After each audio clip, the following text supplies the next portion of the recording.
things that could happen if Chiefs doesn't fire Baxter.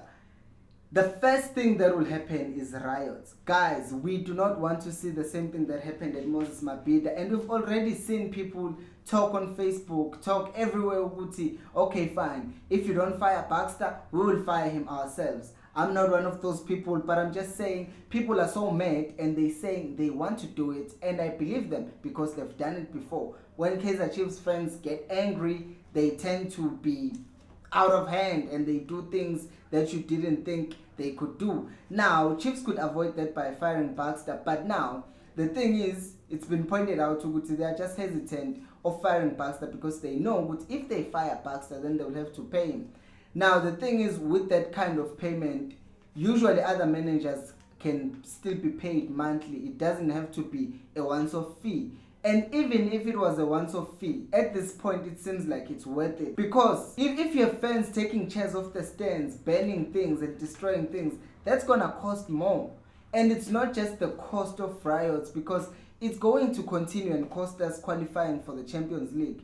I mean, we're a big club and we're supposed to be playing in the Champions League each and every season, but we're not. And if we keep Baxter, it's clear that we'll not qualify. I mean, we got beat by Arrows. Then after that, draw against TS Galaxy. What's going to happen next? Because if we draw against TS Galaxy, what is SuperSport going to do to us? And if we keep this coach, what do you think is going to happen? We will not qualify. And if we don't qualify for the Champions League, you know what happens? It's difficult for Chiefs to sign more quality players because big players want to play in the biggest tournaments. Big players want to play for big teams.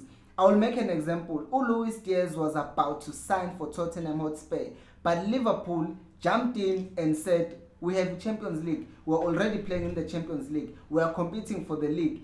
And despite the fact that Liverpool, Luis Diaz knew he would be competing with Umane and Diogo Jota for a position, he still went to Liverpool. Why did he go to Liverpool? Because Liverpool is playing in a bigger tournament. Now, one of the players that I mentioned and I thought it could be a better idea to sign was Bonganzongo, but it would be even harder to sign players of his quality if we are not even playing in the Champions League. We are not even competing for the league.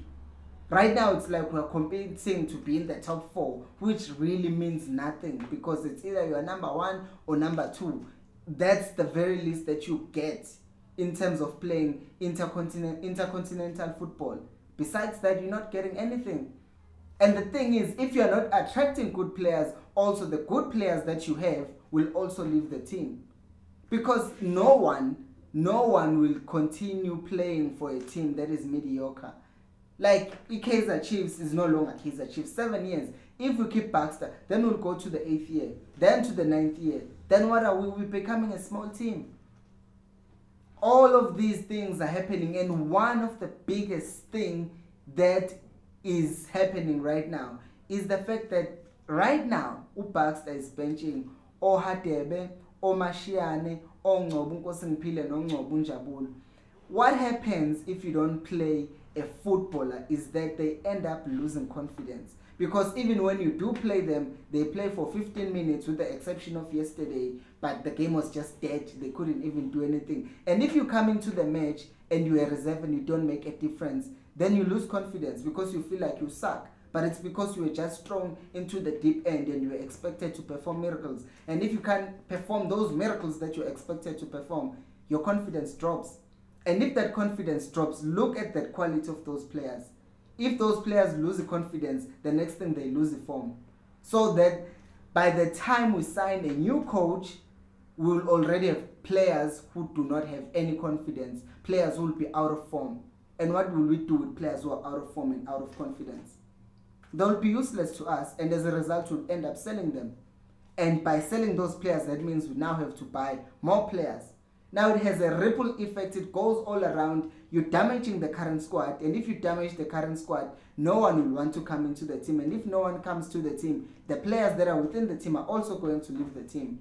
So that means the money that you are trying to save by not firing Baxter, you will eventually end up spending buying more players. Let me know what you think down in the comment section below. And if you haven't already, please subscribe to this channel. In this channel, we speak everything Kaizer Chiefs, previewing and reviewing matches and talking about everything that has to do with Kaizer Chiefs Football Club. Until next time, remember, Ecos, Alpelumon.